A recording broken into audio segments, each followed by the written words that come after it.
नमस्कार. कथा तीन माशांची बेस्तो.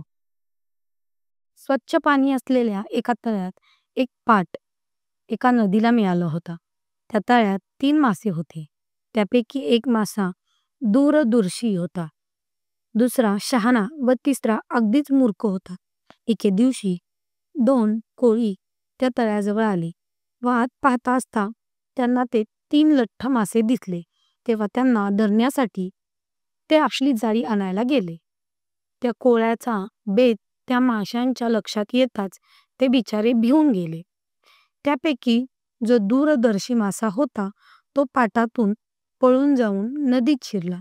थोड्या वेळाने ते कोळी आले व माशांना पाटातून पळून जाऊ नये म्हणून त्यांनी पाटाचे तोंड बंद केले.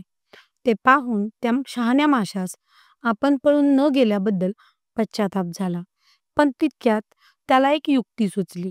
मेल्यासारखा उताना होऊन तो पाण्यावर तरंगू लागला.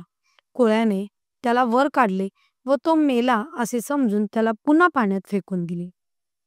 तिसरा मूर्ख मासा पाण्याच्या तळाशी जाऊन इकडून तिकडे पळत राहिला व शेवटी बिचारा त्या जाळ्यात सापडून कोळ्याच्या हाती सापडला. तात्पर्य: एखादे संकट येणार असे दिसतात त्याच्या प्रतिकाराची तयारी न करणे मूर्खपणाच आहे. धन्यवाद.